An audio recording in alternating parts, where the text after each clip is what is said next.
Good morning and welcome. Hi, Jana. Thank you for joining me. Hi, I'm happy to sit here again. Sit here again. Exactly. Thank you, Jana. It's great to be able to chat to someone more than once because then we really get to know people, we get to know each other, and we get to learn so much more the better we know people. So thank you. I really appreciate that. For those that are joining us live today, we're going to be chatting about online courses. Jana has created an online course and she's going to be telling us all about that and from her perspective as a practicing rehab therapist, how that worked, what her experience was with it. And I really look forward to learning about that because right now, more and more of us are creating online courses, and they can be a fantastic way to add it and to diversify our income and to add additional income streams. But it's always good to be prepared for the work that we're creating for ourselves. So I'm really excited to be chatting to Jana about that. If you guys are joining us live, please join the conversation. Be sure to let us know who you are and where you're watching from. And if you have any questions, let us know what they are, and we'll do our best to answer those for you during the course of our discussion. But we are here to chat to you, to engage with you, to get to know you guys. Danielle Allen Ross, hi, it's so good to have you with us. All right, Jana, so please introduce yourself. Let us know a little bit more about who you are and about your online course or courses, actually. Okay, so for all those who weren't here in the past interview that we had, my name is Jana Gams and I'm a veterinarian. I'm also a certified canine rehabilitation practitioner. And I'm the founder of Dogs for Motion Canine Rehabilitation and Sports Medicine Center, located in Slovenia, that's Central Europe, where I work with canine clients and their owners on a daily basis. And I'm also a founder of Dogs for Motion Academy. So that's a learning platform for dog owners all around the world. I'm also an active competitor in agility and FCI obedience, and I love training dogs. So I have now 19 years of experience in dog sport training, and I'm also an owner to 3 border collies, aged 12, 9, and 1 year. So my interest in course creation lies in the fact that I really love teaching dogs, and I love teaching owners to work with their dogs, and also because I believe that with the help of conditioning exercises that are done in a proper way, we can really tremendously improve the physical well-being of our dogs. In fact, I actually started my business in the beginning of 2018 with creating my first online course. So that was the very first version of Fundamentals, which is now, of course, updated 3 years, one of my best-selling products. Awesome. So, Jana, why did you decide to create an online course as opposed to teaching owners in person how to work with their dogs? So if I go back, even way before I started my dogs promotion business, in fact, when I was still a student of veterinary faculty, I was holding classes for puppy school, for agility training, for radio obedience, and also for FCI obedience. And then I continued to be more and more active also in the field of dog fitness exercises. And in combination of my further interest in the postgraduate canine rehabilitation field, so those of you who were listening to our previous talk, you know it all started after my puppy Ginny broke her leg, and I had to make sure that she's also well prepared for the agility sports career. And this is how I got into the field of dog fitness. And somehow I tried to combine my passion of teaching with the field of profession that I want to work in, so the rehab field of veterinary medicine. I also decided for this first online course to be in English language, simply because Slovenia, so the country where I come from, only has 2 million inhabitants. And well, let's say that the pool of potential customers is simply like not wide enough for such an online business to even exist, yet even be able to evolve. And you also know, to start a rehab practice out of nothing, you need at least some equipment. So of course you can have like a mobile clinic, but my own idea was to have like a well-equipped rehab facility. And for this, I also needed to have a place, and I needed to have funds to invest in different equipment, none of which I had when I was still thinking about having my own business, you know. And for an online course creation, the thing that I needed was a web page. At that time, I didn't even know about teaching platform that exists out there, you know. So we went into designing our own web page classroom. And yeah, that's how it all started with my first online canine conditioning course that was designed for canine athletes. So So that's you, how it all started. I mean, that's incredible. So you actually started you created your first online course before you actually came into fully came into rehabilitation and started seeing patients. And one of the reasons that you did that was to allow you to actually come into rehabilitation, right? To be able to Yep. get some funds in to buy the equipment and to get a place set up. Yeah. That's amazing. Yeah.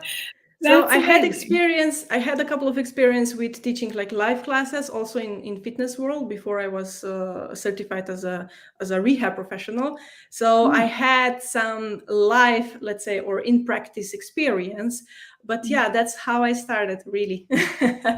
I love that. I think that's different from how most of us will be coming into this, because maybe not. I don't know. Guys, let me know where are you coming from and how are you coming into this? Because to me, I kind of feel like we're in practice and then we say, hey, there's an opportunity here to support dogs with IVDD, and then we create a little course to support our owners with IVDD, or we run some workshops to support them first, in-person workshops, and then later translate that into an online course like you did with your classes that you ran. Okay, so I love that. So what was your expectation before you started creating the course, and how did you think it would go?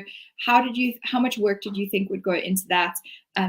Yeah, what was your kind of thinking before you actually started? Yeah, well, my first goal really was to at least, cover up for the investment I put into the course. So for the webpage design and for the classroom expenses, I knew I had some connections abroad and some people out there that might know me already from the agility competitions. So I did think that we would probably be able to sell something with a bit of social media advertising, but not in my wildest dreams did I dare to think we would sell like 65 courses in 22 different countries right away and already within our first launch. So Wow. yes, I do admit that was beyond all my expectations. And then all the feedback that I got from the participants helped me to further evolve my courses with every new launch. So a lesson for all of you out there: don't dwell on your winnings, or the other way around, don't be discouraged if it doesn't go well already from the start, because I believe that we always have to push forward, we have to learn, we have to evolve, and also think creatively how we can constantly improve ourselves and our services or products. So yeah, that really gave me a huge start off at that point. So not just in funds that I was then able to invest back in the business, and actually also start putting pillars also to my in-person rehab clinic that started to develop, but moreover, I would say also a huge start off in motivation to continue creating online courses, because apparently, or so it seems, based on all positive feedback I get from participants, I might have a skill for this. That's amazing. No, that's amazing. And I think that's a very valuable takeaway, is to, yeah, if you have that kind of successful start, a big start that exceeds your expectations, if I can rather put it like that instead of successful, when that initial start exceeds your expectations, it's a massive confidence boost, right? And it makes you really want to keep going. So that's amazing. Daniel says, where would you say most of your clients come from, in terms of non-rehab, word of mouth or social media?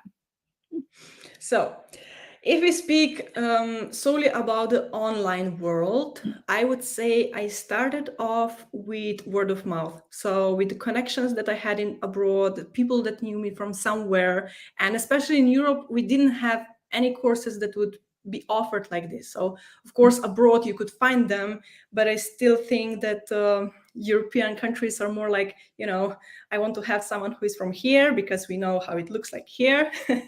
So I think that was an advantage for me when I was designing my first course. And for sure, at first we didn't invest, not, I won't say much, we didn't invest nearly anything into any sort of digital marketing, as let's say like a sponsored ad on the Facebook page, but that was really, really little. So I would say it was spread through word of mouth. But on the other hand, word of mouth only goes to a certain degree. And because our goal was to be able to reach out to a wider population, because I really believe this is a field that every let's say, yes, dog owner, but since the majority of our courses is targeted to canine athletes, I would say that they really need this knowledge to be able to create like a safe place for their dogs and to participate in their sports in a better way, in a safer way. And because I really wanted to reach out to a wider population, of course, we are now having lots of marketing behind, so that we, let's say, reach out to new people, to people that don't know us from somewhere. So yeah, that's an addition from the last, let's say, period or last couple of years. Because yeah, word of mouth only goes to here, and if you want to reach out, you just have to let's say, put it on the market. So what does your marketing strategy look like at the moment? I do have a team that helps me. I'm like not an only person in our business, because one person can only do so much, and if you have a team, you can go much more. So basically what we try to do is, let's say, educate people on the importance of such, let's say, content, such courses, such exercises. And we do have also email marketing now. We share some useful stuff. And then, yeah, we try to just reach out and hope that we get to the people. But we do have like a plan. My digital marketing team has a plan, and I'm here to provide them with stuff that they want to market. Okay, I love that.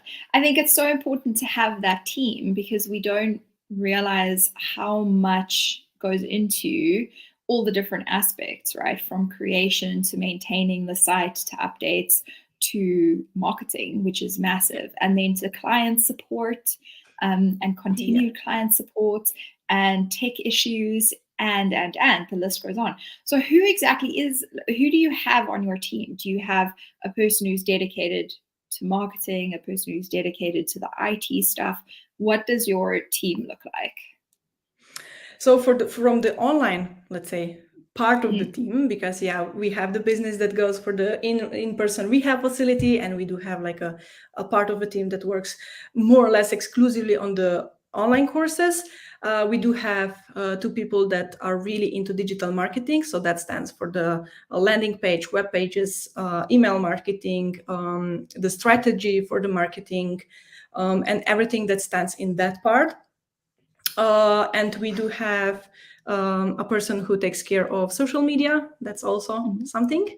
Like scheduling posts, being there to support the clients, what let's say that doesn't directly need my input. And yeah, we also have a team member that takes care that all our texts are grammatically correct, because we are not native English speakers. But she is excellent on that. So that she also takes care of all the copies and let's say just making sure that we are not talking in a weird language. So lots of people behind, and then also my husband, who is running, let's say, leading the team, so running the business, leading the team, making sure that everyone is aligned and that we work together on the same project. So that's also something that a team definitely needs more and more. We are still developing, we are still like working on that we act as a team and that we are a team, even though like different people are working and we all have different perspectives, of course. But I think it's also important that when you're establishing a team, that you share the same mission, the same vision, that you're really, connected on the same line. And I would say that my team is really great team because we all own dogs. We all are active, let's say not necessarily in dog sports or yes, but just like in this dog ownership, active dog ownership, and making sure that they're really in physical and mental well-being. And I think this is a passion we share from someone who does the digital marketing and to someone who is doing with rehab patients like in person. I love that. Are you all in the same place as well? So do you actually get to see each other face to face? Actually, we mostly work remotely, except for the team that works in the rehab facility. We are all from the same country that we are. But we do have more or less online meetings, and we try to keep like regular live meetings where the whole team comes together and we chat, we discuss, we learn something new, we solve any potential, let's say, misunderstanding that arise. But mostly we work remotely with definitely an addition of live meetings because we are from the same country. Okay. No, I love that. I love that. Our online pet health is mostly not together, but 3 of our team members are in Cape Town. So they get to see each other regularly. And then the rest of us are separated. So basically we get together once a year. We get to be face to face together once a year, which is great. Iftikhar, it's so great to have you. Welcome. And then Daniel has another question. Do you find that the people who do the online independent courses often want feedback, correct form, execution, and do they stay with you post online course? Great question. Yeah, that's a really great and interesting question. So I started to create my first online course, which was also called Fundamentals. So this is really a course that I've been working on for the past 5 years or 6 years, because even before my business, this is what I was working on.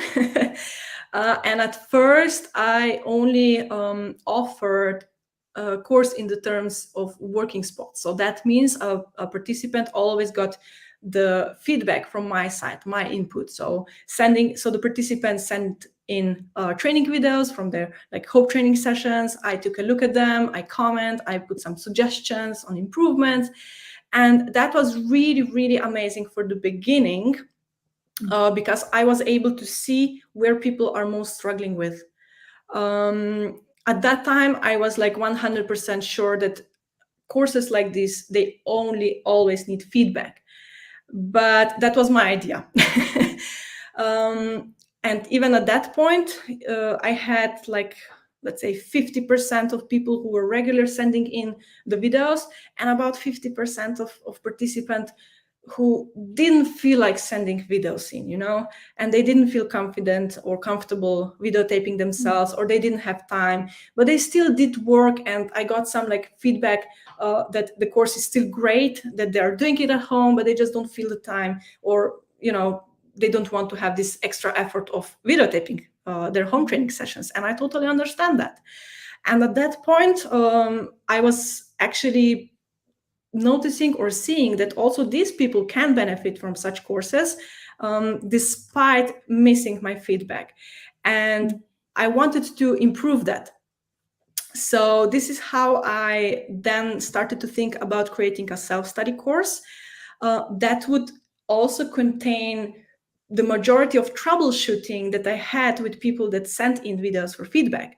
So meaning if I always had to correct or suggest an improvement on something, I already incorporated that in, let's say, my self-study video tutorials. So not just how an exercise should be done or how to teach it, but also what if this happens, how can you already correct it yourself and learn that? And the fact that we switched from courses that only offers feedback, like working spots, to self-study courses is also in the time that I was able to invest So meaning, Mm. when I was holding classes that only had working spots, that was my full-time job, Mm. more than full-time job. If I wanted to really have lots of participants and to spread the word out.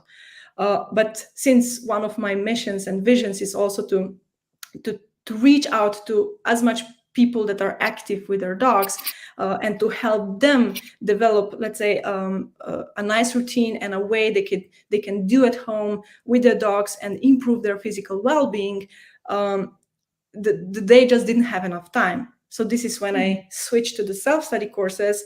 And yeah, because I know which parts of the exercises were more challenging, I then was able to create like a video tutorial that also has some troubleshooting.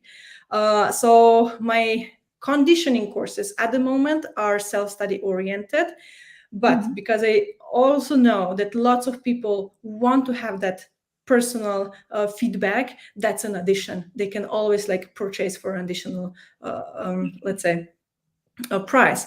And with that, I hope I targeted like both field of, let's say, potential customers or participants, those who do want to, let's say, work at their own pace and go through exercises really slowly, and those who want to, let's say, push it and really make sure that they are doing the correct thing, and they want to have this confirmation that they're doing the right thing. And for this, of course, I offer my feedback. But yeah, the majority of people, they prefer to work at their own pace. So yeah, that would be my answer. No, I love that. I love that. Can you describe, like, if someone joins your course, what does that look and feel like? What do they get? What's in the course? What's not in there? How does it work, so that we have a better idea of how you've structured what you've created? So it depends a little bit about which course. At the moment, we have many courses available. I'm also not the only instructor on our Dogs for Motion Academy. But if I speak about my own courses, I always like to think about a head and a tail. So that means each course is like a how do I say it in English? Like a full thing, you know? And I usually start to want to create courses to be able to guide a person through it. If I just speak about these fundamentals, that's really my first one, and really, yeah, our best-selling one. It contains, let's say, theoretical lessons. It contains video tutorials. It contains pictorial, let's say, graphics in pictures, explanations on that. So I try to do it like really as easy as possible for a participant to follow, to learn from, and that it's nicely organized with chapters and lessons within a chapter, so that it's also easy to, look back and search for the content. Also, one more thing is that our courses have lifetime access, my conditioning courses, not all of the courses on the academy. And that means that I update them regularly, but person who, let's say, joins them, they also get all next updates. Everything that I, let's say, make it better, or I update it so that it's easier to understand, even easier to understand. So basically that. In the past, I didn't know about all these teaching platforms, so we went into designing our own webpage and our own learning platform within our webpage. But that was extremely time consuming, and also, yeah, for the developer, it was, quite a hard job. Yeah. But yeah, in the past couple of years, we switched to the teaching platforms that are available on the market, and I think they're awesome. You have many features there, and they really look like a nice classroom. And yeah, in the end, it all comes down into a user experience, I would say. I love that. You're right. There are so many platforms that allow us that host a course for us, that it's done. We just need to put the content in there. It flows well. It has a great user experience, makes it easy, and it saves a lot, because, as you say, that development cost is actually incredibly high. If you have to create a platform from scratch, it takes many hours. It's very hard often to kind of mesh with a developer in terms of like they see what you see, Yep. because you come from very different perspectives and fields. It's not impossible, but it is, I find that can be tricky sometimes. So yay for Exactly. all the And also platforms all the that host. Yeah, and also all the bug fixes that, let's say, Yeah. when I had a developer, all these bug fixes were on me then, Mm, versus on a external teaching platform. It's their thing, and they it's really their fix it. job. Let's say soon. It's not my problem Mm, about these bugs. mm, So mm, I think for the user experience, it's a wonderful addition, and yeah, easy also for the course creator, because we mm. are not developers. Well, not all of No. us. No, not our area of strength. Most of us are like, don't even want to touch our computers. Yeah. Okay. Tell us about a little bit more about the actual creation process and what that was like for you. So when I think back, I did have a plan to start with a comprehensive course right away. So that means lots of lessons, lots of presented exercises with content that I said has a head and a tail. And I was creating it from a scratch. I knew it will be some work, but I tell you, I probably expected only about 20% of work that needed to be put into the course in the end. And well, that's a thing I still haven't learned over the 5 years. And after many, many courses I designed so far, I always seem to underestimate the amount of work that I will put into the course creation. Probably also because I have higher standards for every next course and for every next course update. But sometimes I wish I wouldn't be such a perfectionist about my own work. But on the other hand, that's probably what makes my work reach the level of my own expectations. So, yeah, the biggest mistake, or maybe that was the most awesome thing, I don't know, was to put a date of release out before the course was finished. So, a mistake because I totally overworked myself to reach the due date of a release that was put out there in public. And an awesome thing, well, it did push me to finish it. You all know how it is with stuff that don't have a due date put on. Who knows? Yeah. I might now still be working on this first course. Yes. But I guess it also depends on the extensiveness of the content. So I decided to go with a very extensive course that included written explanation, pictorial explanations, video tutorials that I had to film, I had to edit. And perhaps if I picked and started out with a smaller topic, so a smaller course, a smaller product, I might be able to, climb the ladder one step at a time. Okay. No, I like that. Thank you for sharing that. I think having a realistic expectation of the amount of time that we'll have to put into creating something is very important, because it can be incredibly demotivating if we are continually faced with more and more and more work and less time. And like you say, that due date is looming, or we don't set a due date. And then maintaining our motivation to keep going through those mismatched expectation to actual time can be very difficult.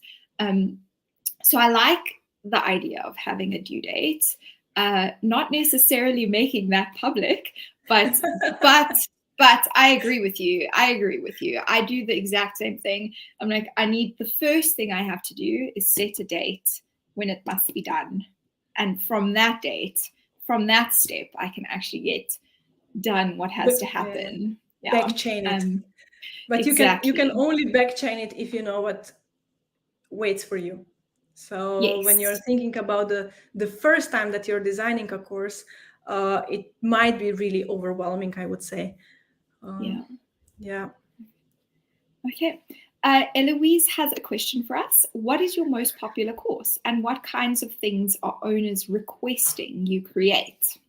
Great question. So I would already put a lesson out of this question, and that is knowing what people are looking for. So we might have an idea of what we want to create, but in the end, people out there and market out there, it demands what they are searching for. So I just try to listen to my clients. I try to listen to people that I speak with, being on competitions, being on, let's say, any event that I'm out there, either as a participant or for whatever reason I attend any events.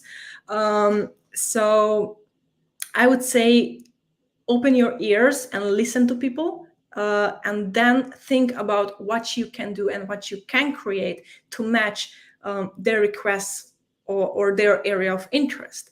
So, for example, there was a time, let's say, of my business that I was speaking to people and they were like, we don't have any course out there to support our agility athletes, like really a comprehensive course. Or we don't have, let's say, I would speak for Europe, because of course abroad we have many amazing courses and course creators as well. And I was listening to these people and said, like, okay, I can create something that could, target this or address this. So yeah, or maybe there was a part where everyone knew that it's good to warm up and cool down their dogs while they're doing agility sport, but how can we actually do it?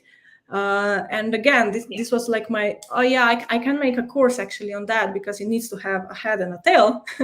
And I know about the topic, and I know it from the, let's say, from the studies and from the field of work that I work in.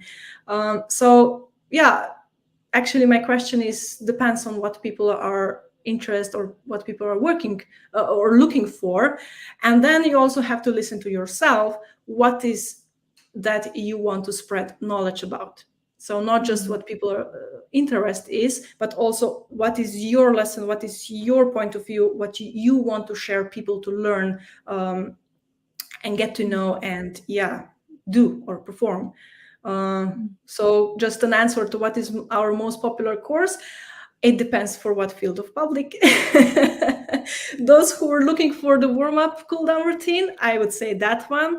Those who are looking for how to learn a dog massage, I would say it's Let's Learn Dog Massage. And those of people that want to just like take care of the general fitness level of their dog and improve their physical well-being, I would say it's the fundamentals, definitely the fundamentals. And if people who are doing agility, they really want to let's say, learn more about the agility itself, how dogs move on the agility course, how we can recreate these moves within a safe environment of a gym, then it's our agility dynamics and control course. So yeah, it all comes down to who are our audience, to who our audience is.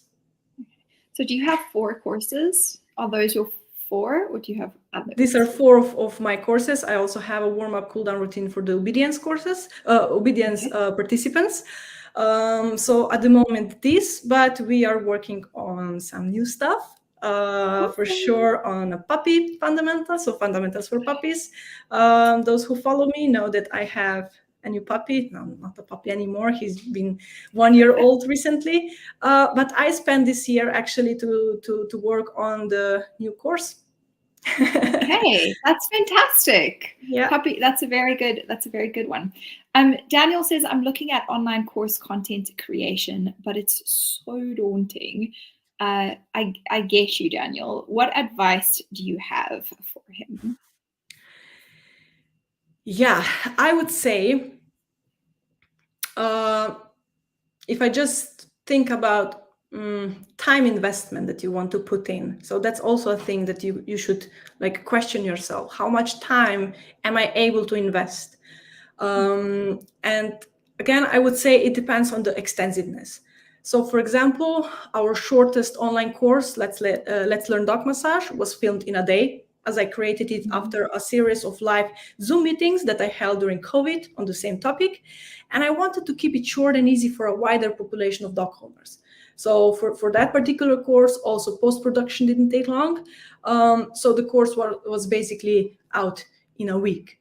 If speaking about canine conditioning courses, mine usually takes several months, sometimes even a year of work before it is ready. And you have to have a plan on the content you wish to present. And like we said, then break it down to reasonably divided chapters and lessons that will have a head and a tail. And once you have that rough outline, Then you can start to write lessons, to videotape material if you want to also incorporate video tutorials. And then, speaking for myself, I do equip all my videos also with voiceovers. So also scripts for that needed to be prepared before the post-production of videos could even start. Like said, I'm lucky now to have a team that helps me with post-production and also grammar corrections, because I'm not a native English speaker. Then of course I have to review all the videos, design supportive graphics that will be included in the written explanations. So in the end, it's overwhelming. It's a lot of work for such a comprehensive final product.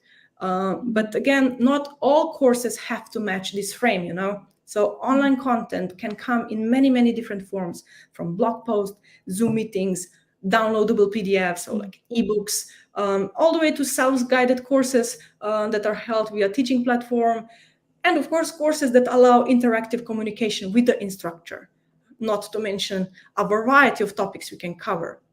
So for all of you who are thinking about creating an online course, I would say have a clear idea who you want the course to be for, because that's who you will be addressing within your marketing and within your lessons. And then decide on the form of your course, how you wish it to look like in the end, and how the customers will access it. So will it be held via a teaching platform, or you will hold it via a Facebook group, for instance? Or will it be downloadable, or will it be something that has perhaps even a lifetime access on the web? And then, of course, go for it and start creating. Don't worry if it doesn't meet your criteria right away from the start, because believe me, you will evolve with every next release or with every next product. And remember, online courses are a live thing. So also the online pet health is now hugely upgraded from how it was in the past, isn't it? Oh yeah, for sure. Yes. Yes. We've made quite a lot of changes over the years. And the reality is it actually gets harder to make like big changes as the courses get bigger, because the more, for example, if we wanted to move the platform to a different hosting site, that's thousands of webinars to move, never mind all the other additional content that's within the platform. So it is very good to start with the end in mind, to say this is the product I want to create, this is the audience that we're working with, and this is the quality that I want to have, and try and match that as much as possible. And like you said, of course you're going to be growing and continuing and learning and changing. It's always a learning experience. I think creating content is a learning experience. Your writing will change, your writing style will get better. If you're adding illustrations, they will change and get better as you improve your technique, as you improve your skill. If you're creating video, that's going to improve and get better as you upgrade your equipment and get better cameras, or get a better team to work with you, have better editing software. And you don't have to have all of that from the beginning. You can start with what you have the end picture you want in mind, so you can work backwards. Like you've said, Jana, you want to have an outline of what you want. That saves a lot of time and a lot of work, I think, because otherwise you end up creating something and then you don't like it, or one part of it doesn't feel right and doesn't mesh right after you've created it because your vision wasn't clear at the beginning, and then you start again. And if you don't clarify your vision, you're going to keep starting again until you by chance get it right. So which can be so demotivating and so frustrating. So start with a clear vision, work backwards from what you want to achieve, and make it achievable for yourself. I love to add in loads of extra time so that I can make sure I have time buffers, because I find that one hard. If I expected 20% of the work and then it ends up being Whew, Yeah. I would struggle with that one. Yeah. Well done, Jana. Well done. Yeah, exactly. I think you made such a nice sum up, and I think a lesson out there for all of you is just start. We can spend so much time just on planning and planning and planning, and just seeing all these obstacles along the way and thinking about how this will not go or how this will fail. I think it's much better that we focus on how I can make it work, and I want to have this, and what you want to do. And I think then the obstacles are just something that you will open the door and go through them or over them. You will find a way how you will go over, but only if you start. As long as we are only planning and not putting start to it, well, it will stay just in our heads, I'm afraid. No, I agree with you. And potentially another good idea is for many of us, if we're not participating in online courses, then this feels very foreign. Like, what does it look like? What does it feel like? If we don't have a user experience, then it's hard to create something. It's hard to stand on the other side if we don't know the perspective of the person that's buying our course. So potentially, signing up for some courses on things that we're interested in, it can be in a completely different field or industry or area to what you're planning on creating, but it will give you a user experience. It will give you an idea of how people work online courses, how they run, how they feel. And there are so many different ways that you could do it. Jana, you've described one way. Online pet health is another way. There are like hundreds of different ways that you could put together an online course. If you're wanting to do, Daniel, you mentioned having that feedback. And while you were chatting, Jana, I thought of a course that I'm a part of where they do a combination of, you have all the classes and the lessons and the modules, and you can go through at your own pace.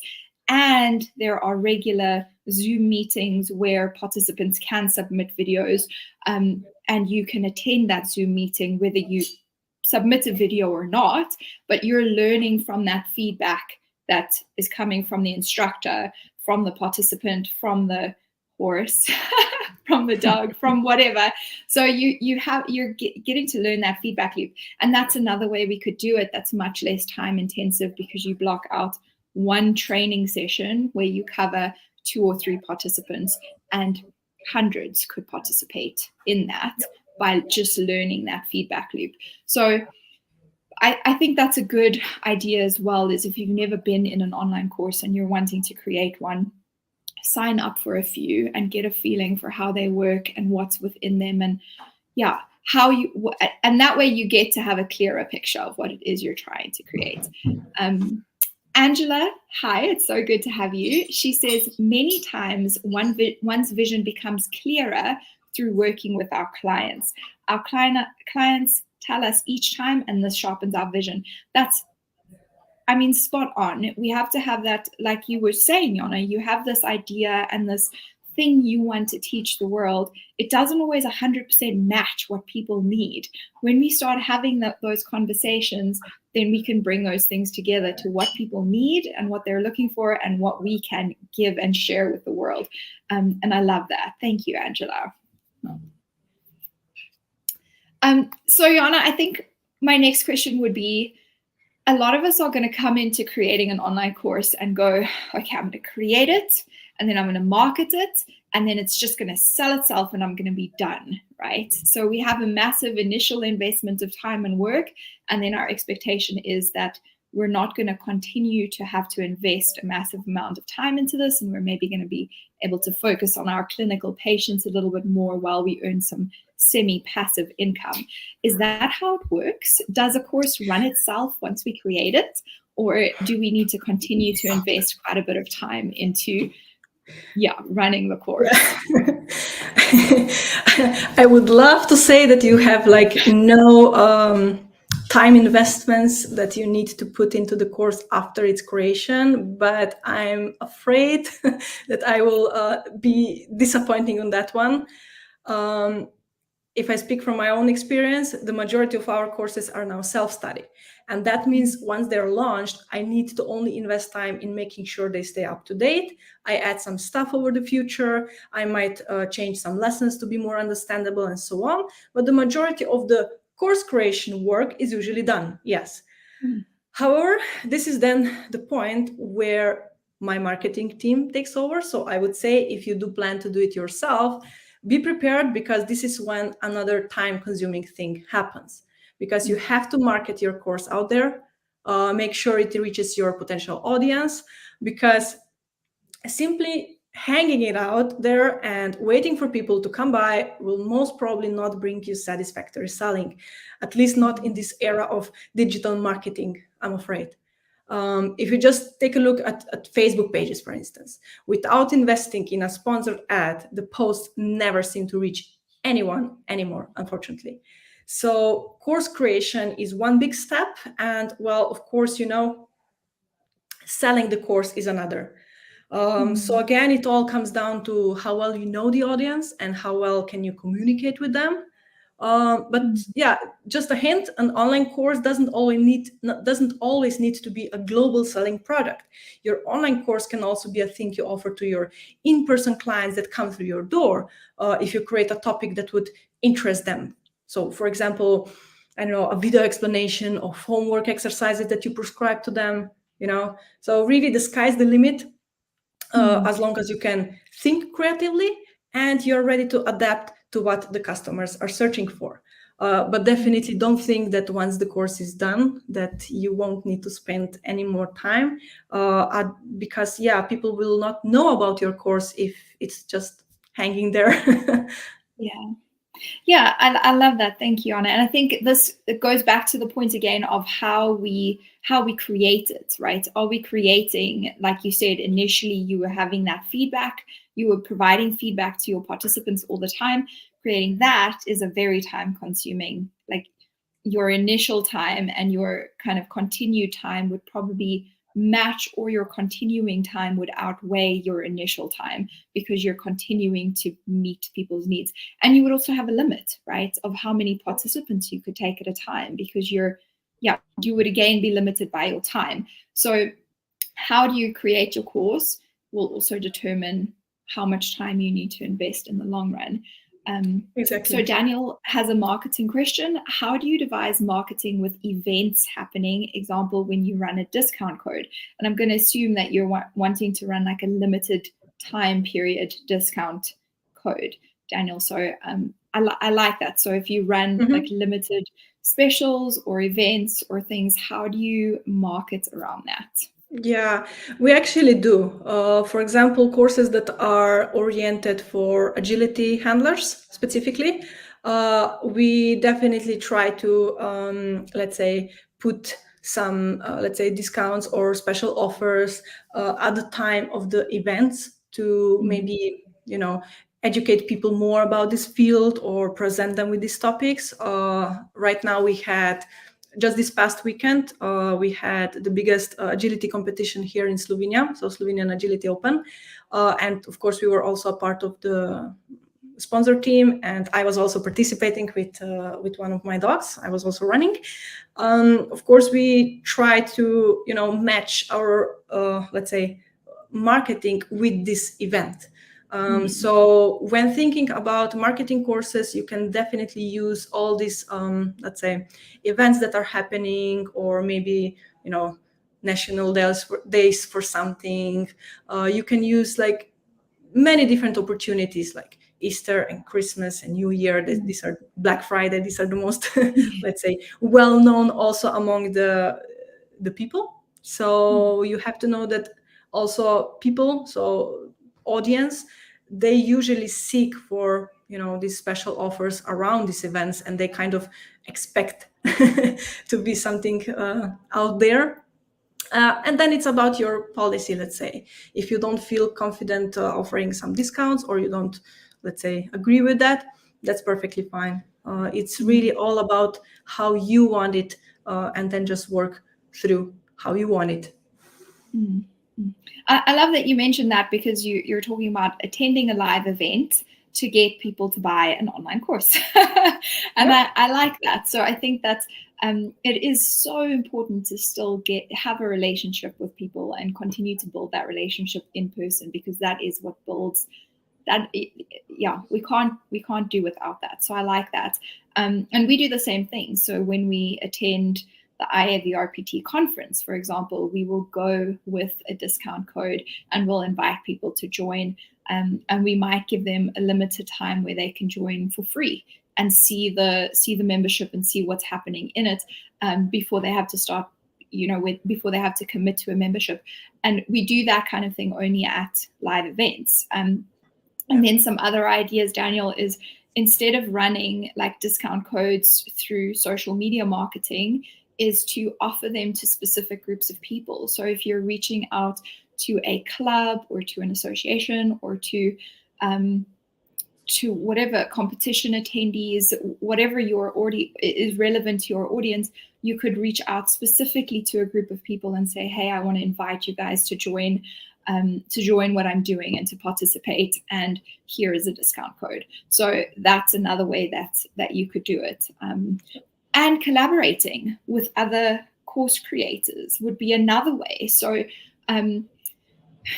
collaborate with Jana, for example, and say, hey, I want to offer your members a special discount to benefit from this. That way Jana's members benefit and you benefit and everyone wins. So thinking about those kinds of ways that we can help other people win as well, and work together with them would be a great way. Does that help you a little bit, Daniel? I hope it does. All right, so we have been going for almost an hour, Jana. Can you believe it? I'm really glad you guys have enjoyed this one and have participated with us in the discussion. I hope that you have a little bit more clarity about course creation and the kind of time commitment that it takes and whether or not you want to do it. If you do, we do have some resources through Online Pet Health that go a little bit more into the how within our business basics. I think there's a podcast as well. I'll add all the links for you guys so you can see that.